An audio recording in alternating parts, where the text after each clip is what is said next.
What happens when a billionaire, a man who believes money can solve everything, discovers that the only one who can save his daughter's future is a barefoot homeless girl teaching on the streets? What he did next shocked not only his family, but the entire city. This isn't just another story. No. This is a tale of love, of broken hearts, of betrayal, and of the power of destiny. And once you step into it, trust me, you'll want to stay till the last second. So get ready, because the journey begins now. Shola.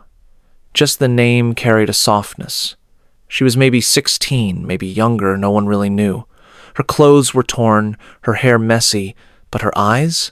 Haye. Her eyes held the kind of sparkle that even diamonds couldn't match. Every morning she collected scraps, begged for food, fought for survival. But every evening she sat with children from the streets, teaching them to read. No blackboards, no chairs. Just chalk in her hand, and words in the dust.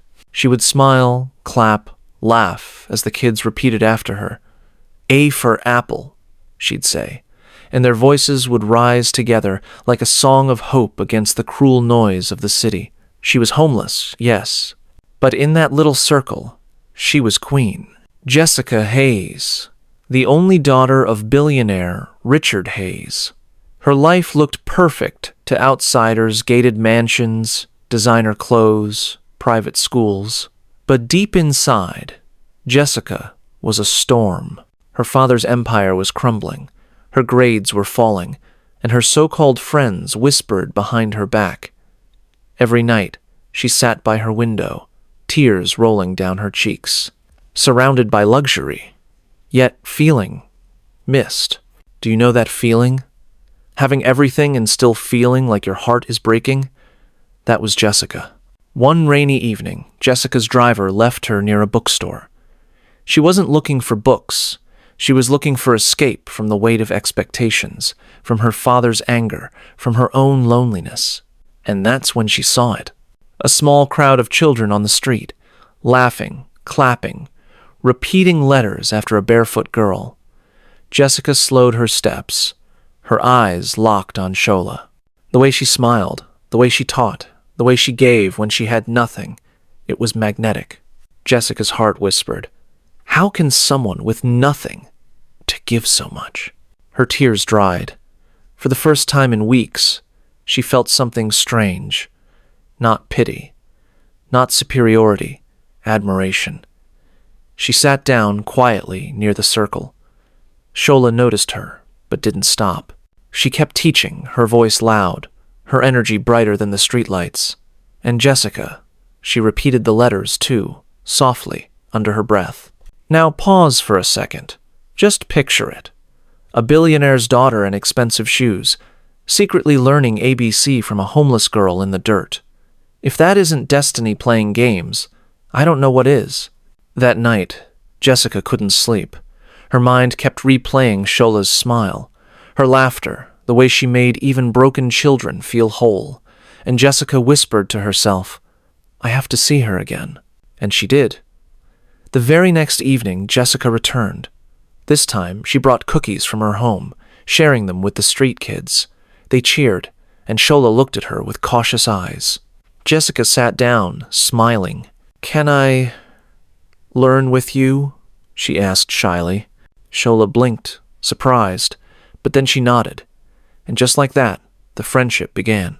Jessica came every evening, sometimes in her school uniform, sometimes sneaking away from her tutors. She confessed how lonely she felt, how her father never had time, how her grades made her feel like a failure. Shola listened, her heart softening. She too shared stories, nights of hunger, missing her mother, crying when no one saw. The two girls, so different in worlds, found home in each other's company.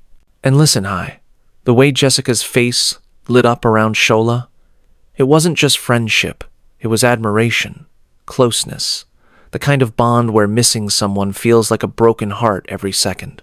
But destiny never leaves happiness alone for long, does it?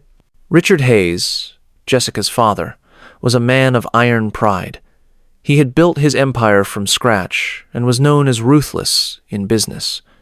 One evening, he noticed his daughter sneaking out. Suspicion boiled. So, he followed. And there on the corner of a dirty street, he saw it. His daughter, his precious Jessica, laughing, clapping, learning, from a barefoot beggar girl. His blood boiled.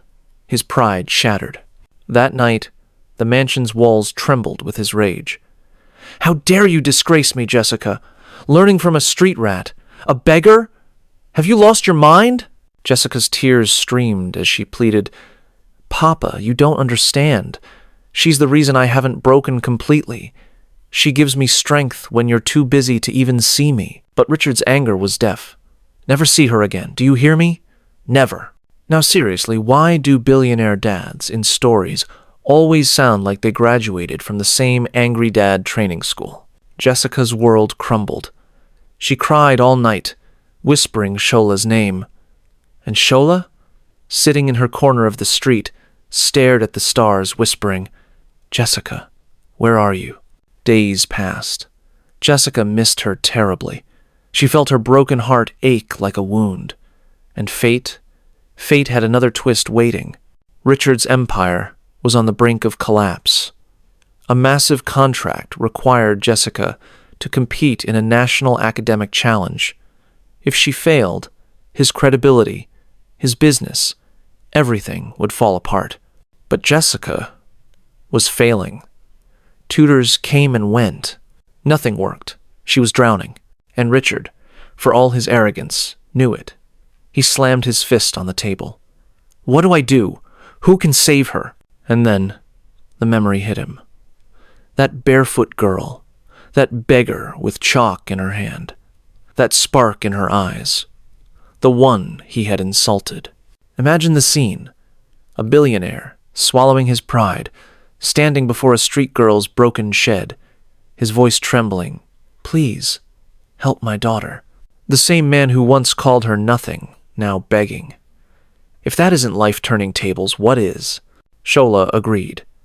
Not for him, for Jessica. She couldn't bear to see her friends sink. Nights turned into days. Shola coached Jessica tirelessly.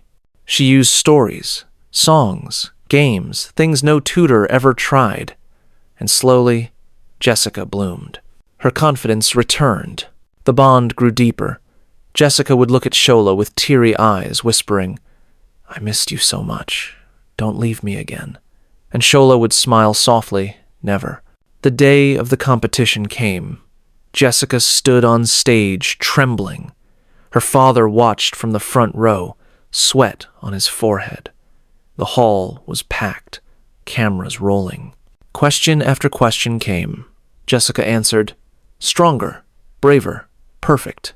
And when her name was announced as the winner, the crowd erupted. Richard stood, clapping with tears in his eyes. For the first time, he wasn't proud of his money. He was proud of his daughter. And he turned to Shola, the girl he once rejected. He walked onto the stage, took her hand, and lifted it high. "This girl," his voice broke, "has given my daughter more than wealth ever could. From today, she is not homeless. She is family." Gasps filled the hall. Reporters scribbled furiously. And Shola? Tears rolled down her cheeks, shining under the lights. Jessica hugged her tightly, whispering, "You're my sister, my forever." But wait, was that truly the end, or just the beginning? Because whispers spread across the city, a billionaire's daughter mentored by a homeless girl. The media loved it, and Richard had to make a choice. Hide it or honor it. He chose honor. He announced a foundation in Shola's name, building schools for homeless children. Shola's dream had come true. From beggar to teacher, from ignored to celebrated, from missed to forever remembered. But love stories and destiny don't end neatly, do they? There will always be betrayals, new struggles, new battles, maybe even heartbreaks waiting. But for now, Shola and Jessica's story remains a reminder that sometimes the richest hearts are found in the poorest places. Stories like Shola and Jessica remind us that love, hope, and resilience can come from the most unexpected corners. If this touched your heart, don't keep it to yourself. share it. Drop a broken heart emoji in the comments if you felt that ache. And if you love stories like this, don't miss my next one. It's even more emotional, even more shocking. Click right here and continue the journey with me.